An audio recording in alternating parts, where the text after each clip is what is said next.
जो basic question है at least basic के क्वेश्चन कर लो, वहां पे ट्रेंड्स के हिसाब से चलना है। कुछ कुछ चीजें आपको रटनी पड़ेंगी, कुछ कुछ चीजें समझनी पड़ेंगी, ठीक है। वो चीजें मैं यहाँ पे डिस्कस कर रहा हूँ, सारे चैप्टर्स आपको नहीं बता रहा हूँ।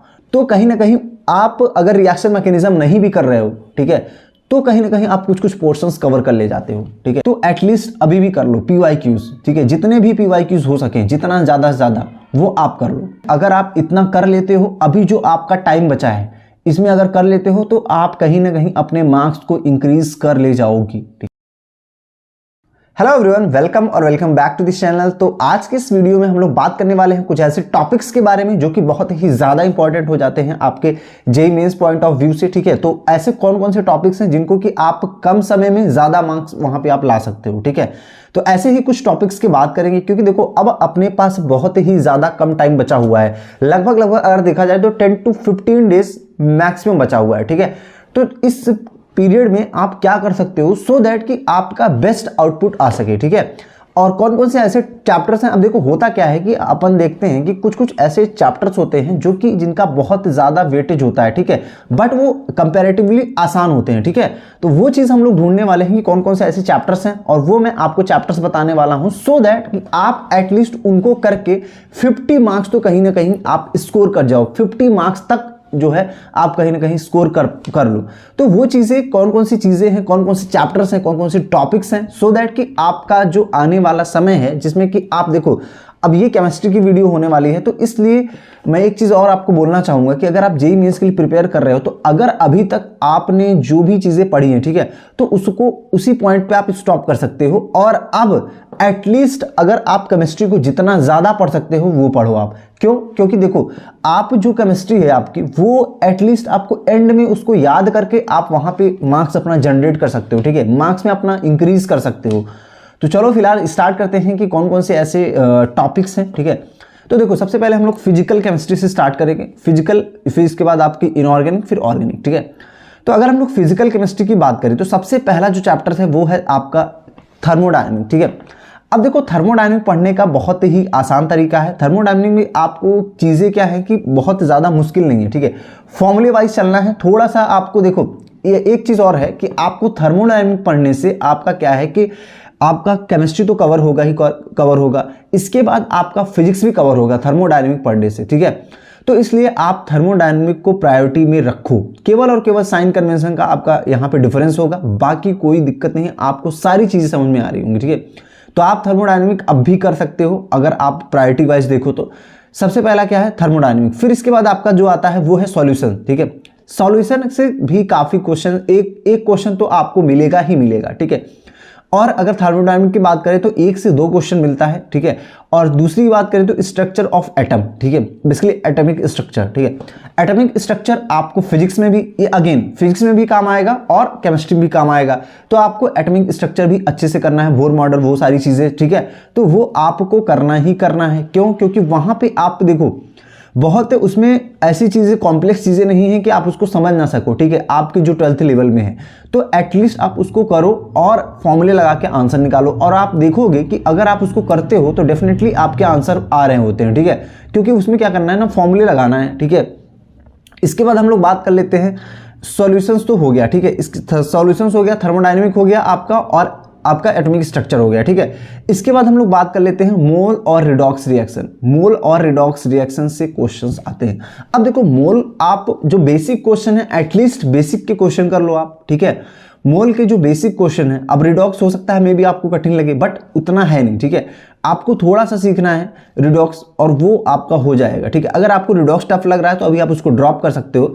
इसके बाद हम लोग बात कर लेते हैं केमिकल काइनेटिक्स। अगर आपने मोल सीख लिया ना तो केमिकल काइनेटिक्स, आपको केमिकल काइनेटिक्स और सॉल्यूशन, ठीक है, तो ये दोनों चैप्टर्स आपको करने हैं। केमिकल काइनेटिक्स भी एक क्वेश्चन आपको आएगा, ठीक है। अब बात कर लेते हैं हम आयनिक इक्विलिब्रियम की। तो आयनिक इक्विलिब्रियम क्या है ना, वो one of the toughest chapter है, ठीक है। तो अगर आपने उसको पढ़ा है तभी उसको टच करना, नहीं तो अभी उसको बिल्कुल भी टच करने की जरूरत नहीं है, ठीक है। तो आप उसको आयनिक इक्विलिब्रियम को बिल्कुल ड्रॉप कर सकते हो। अब हम लोग बात कर लेते हैं यार यहाँ पे इनऑर्गेनिक केमिस्ट्री की, ठीक है। अभी तक क्या चल रहा था आपका, फिजिकल चल रहा था, ठीक है। अब हम लोग बात करेंगे इनऑर्गेनिक केमिस्ट्री में। अब देखो फिजिकल का बहुत ही ज्यादा वेटेज रहता है आपका, ठीक है, ठीक ठाक वेटेज आपको देखने को मिल जाता है। अगर हम लोग बात करें तो अब जो आपका आने वाला पेपर है उसमें कहीं ना कहीं आपको अच्छा खासा वेटेज देखने को मिलेगा फिजिकल का, ठीक है। और ये मैं जो बता रहा हूँ सारी चीज़ें ये नए सिलेबस के अकॉर्डिंग है, ठीक है, पुराने सिलेबस के अकॉर्डिंग नहीं है। तो अब देखो सेकंड नंबर पे आपका जो आता है वो ऑर्गेनिक, बेसिकली आपका इनऑर्गेनिक केमिस्ट्री, ठीक है। इनऑर्गेनिक में सबसे ज़्यादा जो वेटेज रहता है और सबसे आप उसको कहीं ना कहीं आप देखो अगर करना चाहते हो तो उसको आप NCERT से भी कर सकते हो, दैट इज आपका कोऑर्डिनेशन कंपाउंड्स, ठीक है। कोऑर्डिनेशन आपका वेरी वेरी वेरी इंपॉर्टेंट है, ठीक है, आपके अगर इनऑर्गेनिक की बात करें। इसके पहले कोऑर्डिनेशन के पहले आप पीरियोडिक टेबल कर सकते हो। अगर इनऑर्गेनिक केमिस्ट्री स्टार्ट होती है तो कहीं ना कहीं पीरियोडिक टेबल फिर आपको करना है। पीरियोडिक टेबल अगर आप कर ले गए, पीरियोडिक टेबल में बहुत ही चीज़ें क्या है ना, आपको वहां पे ट्रेंड्स के हिसाब से चलना है। कुछ कुछ चीज़ें आपको रटनी पड़ेंगी, कुछ कुछ चीज़ें समझनी पड़ेंगी, ठीक है। क्या चीज़ें रटनी है, क्या चीज़ें समझनी है, वो आपको मैं अगर आप चाहो तो मैं अगले वीडियो में बता सकता हूँ आपको, ठीक है। क्योंकि देखो वहां पे क्या है ना, आपका बहुत ही एक लंबा मतलब एक है लंबा सिलेबस है, ठीक है। आपको उसमें कवर करने के लिए कुछ कुछ चीज़ें, अगर आप जे एडवांस तक जा रहे हो तो वहां पे बहुत ज़्यादा चीज़ें बढ़ जाती हैं, ठीक है। लेकिन आप मेंस के लिए केवल जा रहे हो तो एटलीस्ट आप कुछ कुछ चीज़ें ऐसी कर लो जो कि आपके काम आ सके, ठीक है। तो वो चीज़ें मैं यहाँ पे डिस्कस कर रहा हूँ, सारे चैप्टर्स आपको नहीं बता रहा हूँ, ठीक है। तो अब बात कर लेते हैं, एक है पीरियोडिक टेबल। अब देखो पीरियोडिक टेबल में आपका कैसे आता है, कभी कभी आपको बॉइलिंग पॉइंट कंपेयर करने के लिए दे देगा, कभी कभी आपको जो है यहाँ पे बॉन्डिंग दे देगा, ठीक है। वो सारी चीज़ें बॉन्ड लेंथ दे देगा, ठीक है, और बॉन्ड स्ट्रेंथ दे देगा। वो सारी चीज़ें एटलीस्ट आप जो बेसिक है वो तो एटलीस्ट जान लो, ठीक है। अब बात कर लेते हैं हम लोग केमिकल बॉन्डिंग।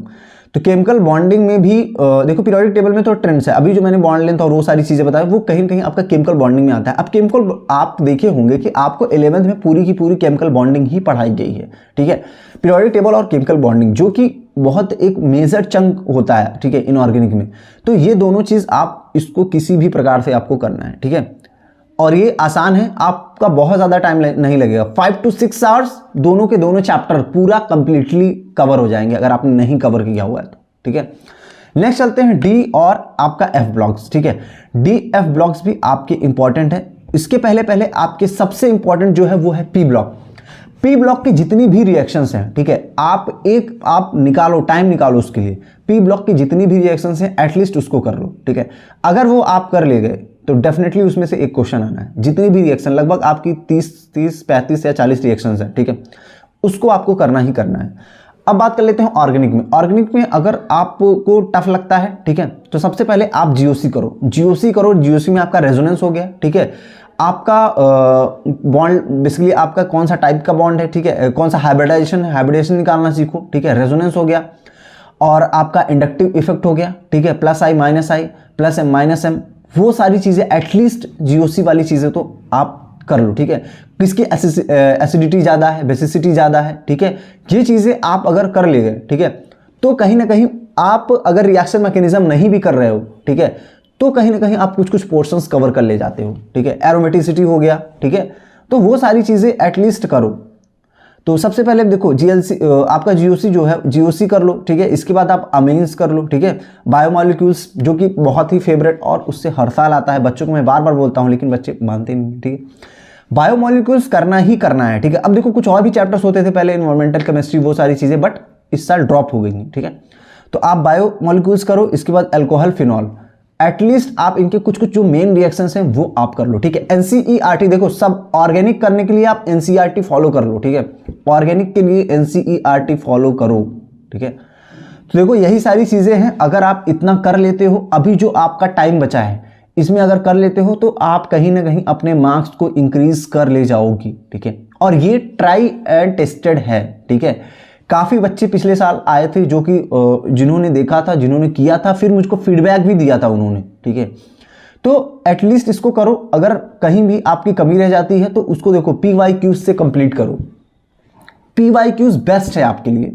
अगर कोई भी बच्चा अभी भी PYQs नहीं कर रहा है, ठीक है, तो एटलीस्ट अभी भी कर लो PYQs, ठीक है। जितने भी PYQs हो सके, जितना ज़्यादा से ज़्यादा वो आप कर लो, ठीक है। तो बस आज के लिए इतना ही, और अगली वीडियो में मिलते हैं मैथ्स के लिए, ठीक है। फिजिक्स के लिए आपका मैं बना दिया हूं, उसको आप देख लेना, ठीक है। मैथ्स के लिए भी मैं जल्दी ही लेके आऊंगा। तब तक के लिए अगर आप इस चैनल पे नए हो तो सब्सक्राइब कर लेना, ठीक है। और मिलते हैं नेक्स्ट वीडियो में। Bye bye, take care, till then keep striving, keep achieving, keep learning, bye.